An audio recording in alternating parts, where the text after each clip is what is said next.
Dear students, under the aegis of Department of Higher Education Haryana, myself Amit, Assistant Professor in the Department of Botany at Dr. B.R. Medical Government College, Kaithal, I am presenting the topic Peroxisome, which come in the class B.Sc first year paper cell biology. So peroxisome is specialized metabolic compartment bounded by a single membrane and do not contain DNA and ribosome. So peroxisome is a specialized membrane bound organelle look like that, and it do not contain DNA and ribosome. So it contain large number of about 50 more than 50 enzymes, and these enzymes help in the removal of hydrogen atom from various substrate and transfer these hydrogen atom to the oxygen and produced hydrogen peroxide.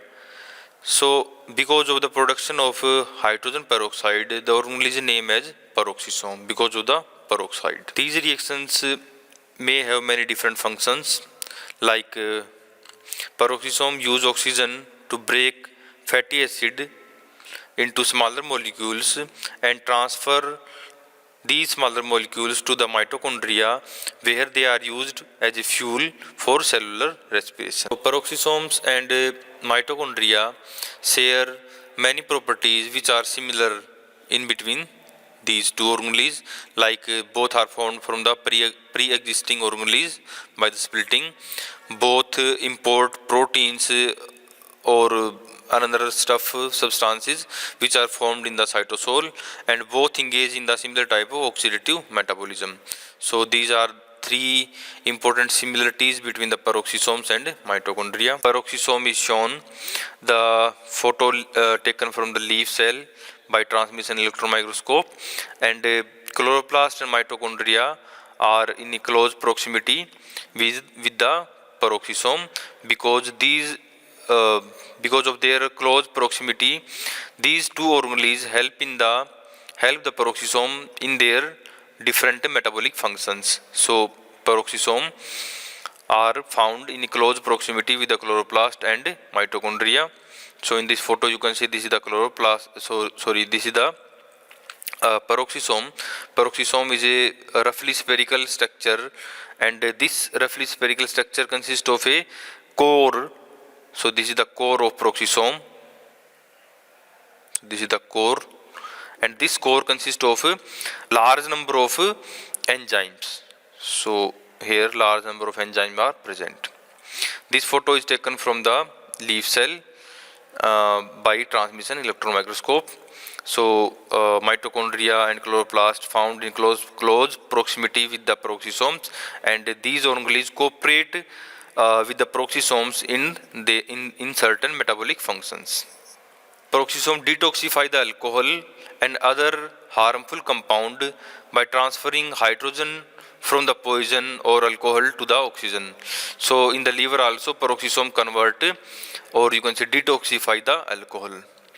So because of this detoxification, H2O2 is formed, or you can say hydrogen peroxide is formed, which is also a toxic substance.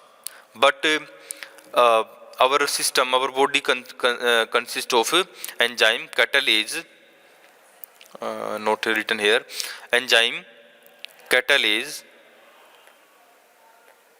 which convert hydrogen peroxide to the water. So the cell compartmentalization is also important, because the enzyme that produce hydrogen peroxide and those dispose this toxic compound are sequestrated away from other cellular compounds that could be damaged. So in the peroxisome, H2O2 is formed, which is always remain in this structure, you can say in the peroxisome, and not release out from the peroxisome.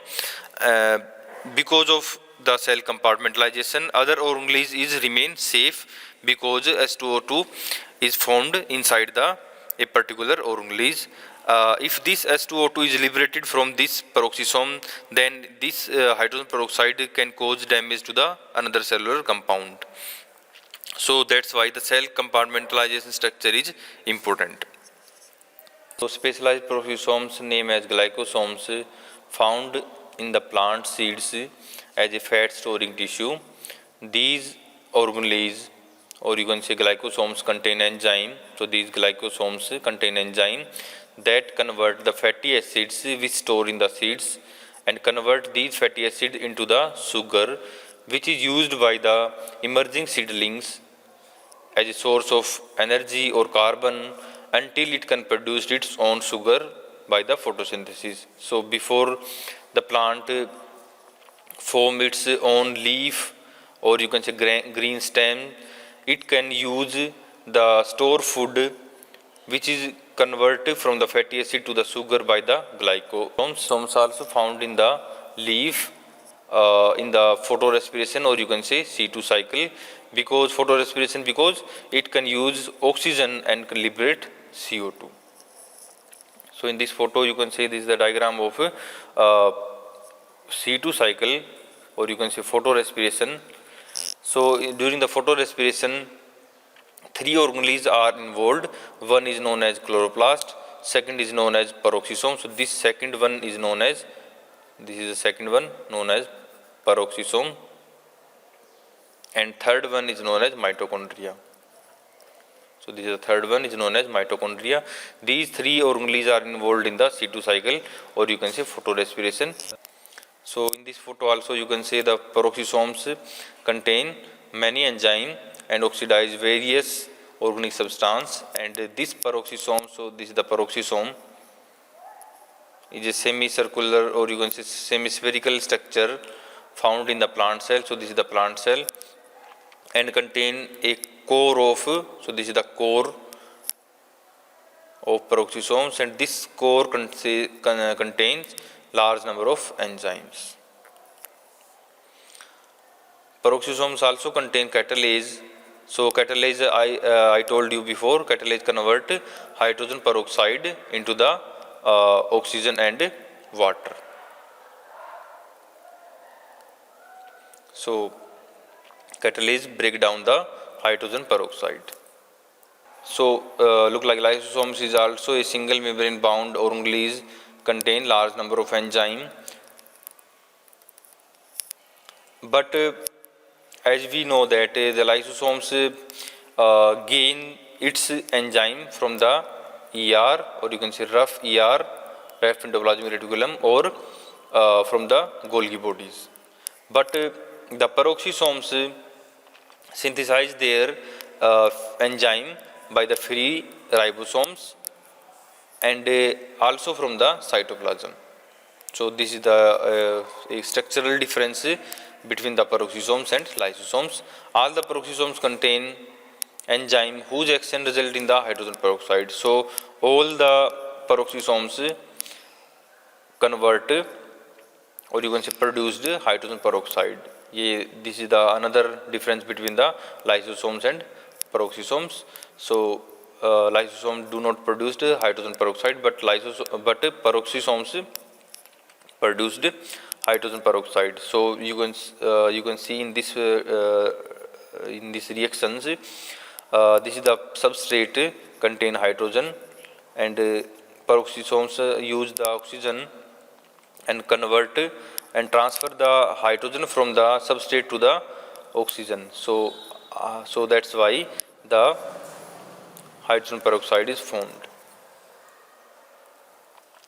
So hydrogen peroxide also a toxic molecule, and immediately it is break down into the water and oxygen. So H2O2 is formed. It is immediately break down by the oxygen and water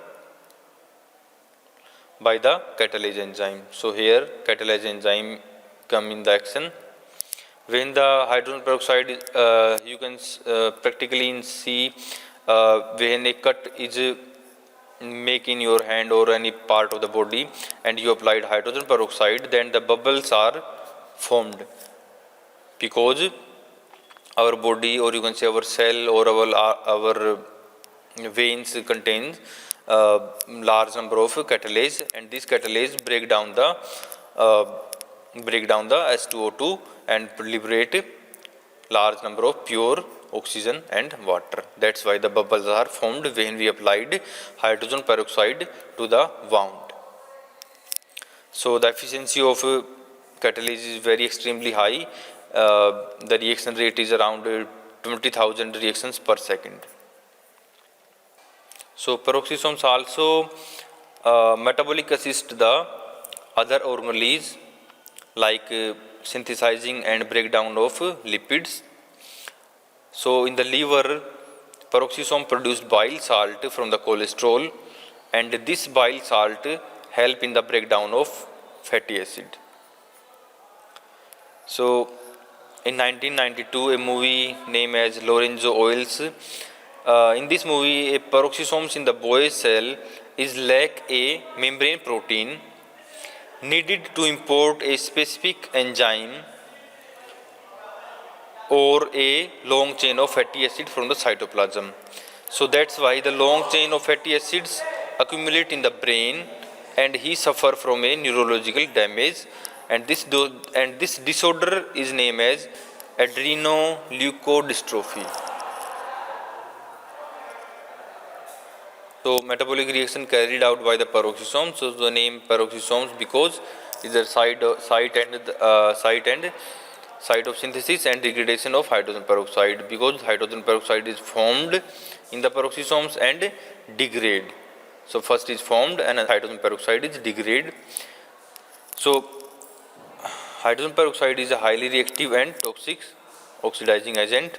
It produced by a number of proximal enzymes like urate oxidase, glycolate oxidase, amino acid oxidase that utilize molecular oxygen to oxidize their respective substrates. So peroxisomes contain large number of enzymes. Few are written here like urate oxidase, glycolate oxidase, amino acid oxidase, and these enzymes use molecular oxygen and oxidize their respective substrates. So because of these enzymes, S2O2 is generated, hydrogen peroxide is generated, which is rapidly break down by the enzyme catalase. So catalase enzyme also found in the peroxisome, and ultimately the hydrogen peroxide is break down into the water and oxygen. So around 50 enzymes involved in the oxidation of very long chain of fatty acids. So large number of enzymes are found in the peroxisome. Acetyl Co-A is generated, is exported from the peroxisomes to the cytosol, where it reused in the biosynthesis reactions. Also, I told you in the last slide, a human genetic X-linked disorder named as adrenoleukodystrophy is caused by the some defective peroxisomal enzymes. They are the site of peroxisomes are also site of synthesis of plasmalogens, and these plasmalogens are a unusual class of phospholipid. So they have the plasmalogens are a unusual class of phospholipids which insulate the axons in the myelin sheath. So if there are no, for example, if no peroxisome, then no plasmalogens, and if no plasmalogens, then no insulations around the axon. So because of the deficiency of plasmalogens cause performed abnormalities in the myelations of nerve cell. So the nerve conduction is imparted, or you can say hampered, because of the lack of because no plasmalogens, no axon sheath. If no axon sheath means no conduction. Another functions of peroxisomes in yeast like biosynthesis of lysines, degradation of amino acids, menthol, beta oxidation of fatty acids. Also in the fungi, biosynthesis of penicillin, degradation of beta oxidation of fatty acids, decomposition of hydrogen peroxide. In the plant, degradation like degradation of purines, some photorespiration products, like glycines, as I told you in the C2 cycle. So the photorespiration in the C2 cycle, the peroxisome convert the glycolate to the glycines and serine to the glycerate. Peroxisomes help in the biosynthesis of plasmalogens, as I told you in the previous slide, and also help in the bile salt formation from the cholesterol, and also in the unsaturated fatty acid formations, also in the degradation of amino acids, purines, alpha oxidation and beta oxidation of fatty acids, and decomposition of hydrogen peroxide. So all these functions are carried out in the mammals by the peroxisomes. Also in the human beings, biosynthesis of plasmogens, so all these are the same because humans are also mammals. The peroxisomes are related to the another organelles is still an open question. So we do not know how the peroxisome is related with the mitochondria, or you can say chloroplast, or another cell organelles. We know that they grow larger by importing proteins, incorporating proteins from the cytosol. So they generally import proteins from the cytosol and from the ER, endoplasmic reticulum, and also they import the lipid from the ER. Also they synthesize some proteins and lipid itself. After that they grow in size and increase in size, and after that they are splitting into the two when they reach at a certain size. So an endosymbiotic evolutionary origin. But another scientists are argue against this scenario. So the debate is continue regarding to the evolution of peroxisome. So the evolution of peroxisome, or you can say origin of peroxisome, is not clear yet. So this is the last slide. Hope you are all understand some important facts or information about the peroxisomes. If you have any doubts, you can make a comments in comment section. Thank you for the listening.